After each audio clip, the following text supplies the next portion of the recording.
welcome back to another video game analysis. I never know what to do when I introduce these. Today we are talking about gamers and their need to understand. I mean, it's probably not going to be exactly obvious what I'm talking about just at looking at the title, but basically, I've always felt there's this need. Good marketing, good advertisement, good understanding is very important for how a gamer likes something. And not only just to buy things as a consumer, but also to find out why they enjoy the game and how to enjoy the game. And it's like I always said since the beginning, simplicity is the ultimate tool for success. But sometimes simplicity is not so easy to see. And, a complicated video game never works out. Never. Let's be honest here. You can have a complicated storyline, maybe, but it's something simple that outweighs it. Like we talked about Kingdom Hearts last time. Complicated storyline, but the gameplay and the atmosphere, the Disney characters, the Final Fantasy characters, it's all easy to understand because it's something we're very familiar with. So, let's just start about talking about different aspects of gaming and how it works out that way. So we talked about Smash Brothers in the past, but what I really want to focus on here is the idea of the fact that so many people play this fighting game. And a lot of people I talk to who play Smash Brothers say, well, I don't really play fighting games, but I like Smash Brothers. And I think to myself, well, it's very obvious why, because let's take out everything we talk about when we talk about what makes Smash Brothers so successful. Let's take everything out and realize the fact that this is a very simple fighting game. You do a direction and a button. And if you get good, you can figure out, oh, hey, I can do these little dodges in the air if I hit the R button and whatnot. Now, I have on the right footage here Batman Forever, which was made by Acclaim, who makes the Mortal Kombat series. And I'll explain later, but there's a double reason why I chose Batman Forever over an actual Mortal Kombat game in the footage. Here you see something more complicated. Like if I wanted to throw a batarang, if I wanted to attack, if I wanted to grab him and throw him, it's not just a one button and then a direction.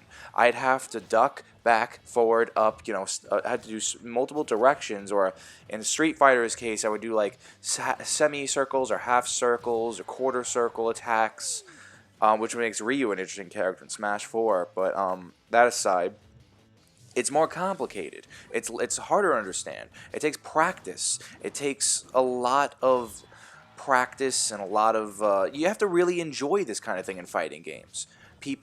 But people who are fans of it understand that. And there's so many things where it's like, oh yeah, of course I know how to do I know how to do Ryu's Hadouken or stuff like that. It's so simple. But a lot of people, it's like, well, I don't really understand that. Hitting a direction and a button is so much simpler than this makes it sound like bad, but it's not. But this is the best way I can describe it. Doing a cheat code to do a special move, and like you can punch and kick, sure, for regular casual players, but you can't have that ultimate experience of really using real strategy. It's like I get my butt handed to me in Mortal Kombat, and as much as I love the game, I'm not good at it. I try my hardest. I'm better at like Tekken, or I'm better at Injustice. I like Injustice, obviously, but I'm dilly-dallying. The point is, I like fighting games because I understand that aspect, and I understand the appeal of wanting to learn special moves and performing strategies for something that isn't so readily available to you. You can't just pick up this game without reading a manual or reading some tutorial. Smash Brothers, you can. You move buttons around and whatnot. It's like, it's not just, oh wait, how did I do that? How did I make those moves? I just randomly hit buttons. No, you understood how it worked because you hit one direction and one button. It's pretty cool stuff.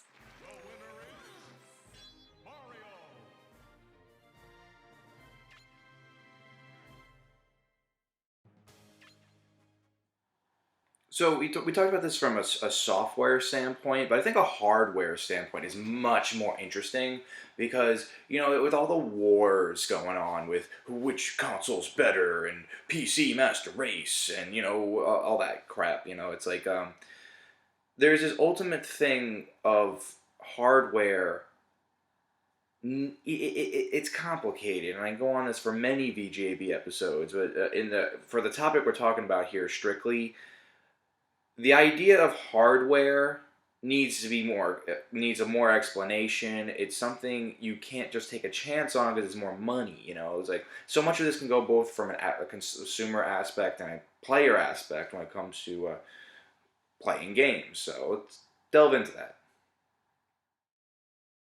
Okay, so three pieces of hardware on this picture. We have the Wii U gamepad, we have the Oculus Rift, and we have the PS4. Now, I want to pose a question here. Both the Oculus Rift and the Wii U were announced around the same time. Why is it that, and please don't give me the fanboy thing, I'm saying this strictly as a question for the topic. Why is it that the Wii U received so much hate and became such a gimmicky console, but the Oculus Rift didn't? Isn't the virtual reality moving your head around just as weird and makes you look stupid as the Wiimote was, or what isn't the gamepad, just like a lot simpler, and it's like they're both give a different perspective in the gaming and change it from the traditional standpoint. And while I respect the people who want to keep their traditional standpoint, I do condemn them too because they spend too much time trying to get rid of it as if it's horrible. Like, look, the Kinect was bad, but back to my question.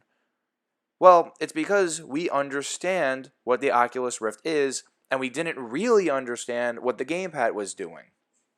Now, the Oculus Rift is something I could explain in one sentence.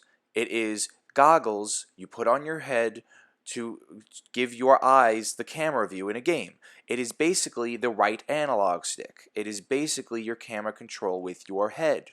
That is so simple. Now, the gamepad. Now, while that is simple, I love what Miyamoto had to say about that recently. He was saying that a big problem with the gamepad was the tablet's popularity. When the gamepad was starting development, the tablet wasn't really all that popular. It wasn't even a thing. But people constantly got confused and compared the gamepad to a console. Even today, I had a friend recently who said, who was asking me if his gamepad, if his gamepad was used on another Wii U. And I said, no, of course not. Because he thought that memory was stored in the gamepad. And I have to keep constantly telling people, no, the gamepad is just a controller with a screen on it. This is something I wish Nintendo would do. A big fault with Nintendo is they do have, yes, a lot of Nintendo fans are right. They do have different experiences that make games more fun, makes things more interesting. But at the same time, it's like a PS4, done. It's so simple, even in the name. PS4 after PS3, same idea. So simple to understand. Pick it up, play, you're done. The Wii U takes so much research and understanding. Yeah, it's a weaker console, and you can beat them up all you want for that. But at the end of the day, it's something a lot of the people who bought it are big fans of and really enjoy. And a big part of that is because they understand it. They understand how it works, and they understand what politics come with it when you play games. Because, some of them use the touchscreen to a weaker point. Some people use it very strongly. And ultimately, here's the thing. Tablets did distract the idea. Because, everyone's just comparing a tablet. And the fact that Nintendo didn't explain it well also kind of did it too. So yeah, we talked about both for hardware and software, but there is a third thing, of course, because that's how the formula of this show works. There is a third thing I do want to talk about: brand recognition. Now, a big complaint some people have, which I think is kind of bogus, but I see, I see the argument, and I do think it's fair, of the huge amount of sequels and continuations of series. And I do agree with them on the point of the annual game release. I think that's kind of a shoddy, money-grubbing kind of thing to do. Assassin's Creed, Call of Duty, oh. But, there goes a dislike bar. Anyway, yeah. So, but it's the idea of the brand recognition. Fans like this game. They like how it plays. And, to me, I prefer the more less annual thing, because I was actually kind of getting sick of Pokemon's annual thing they've been doing. I'm glad this year they didn't announce anything, actually. Pokemon Mystery Dungeon, fine, I'm fair with that, that's cool. But, the mainstay Pokemon games, I was getting kind of tired of seeing it yearly, because while the games were fun and really worked, I prefer games that take time to say, okay, here's what's wrong with the last one, Here's how we can improve it, and then a better gaming experience for everyone. Now, I agree. I like the sequels. I do, and I buy a lot of game sequels.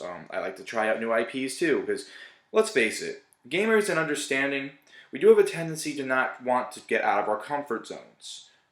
And I think that gaming and understanding is a fault of both the game developers and the fans because, and I'm guilty of this too. On the fan side, it's like I don't want to try this, I don't want to try that. Let's get to, and if it gets a lot of critical acclaim, people will be able to explain to me why, or they can show me why in videos of YouTube. YouTube done a lot for gaming, but another topic for another day. And then game developers, they don't explain their product enough, or they don't put enough heart in their product, or they're trying to make some money out of this product, so they don't even, they don't put much into it, or it's really generic, and it's marketing, Sometimes it's hard on both sides to make some big improvements in the gaming world, but brand recognition, let's get into that. Okay, so Sega, yeah, we understand that. I know who those guys are. That's cool. Namco, I know who those guys are. Hey, look at that. It's Pac-Man. I love Pac-Man. Pac-Man was such an easy arcade game to pick up and play. You didn't need any manual, you didn't need an explanation. It was so perfect. So then came Pac-Man 2, which is a point-and-click adventure. And by the way, very uncomfortable with the console, even with the 8-sided Genesis D-pad. Just saying, I think Batman Forever plays great with the 6-button the controller, despite how different that game is and how people don't like it.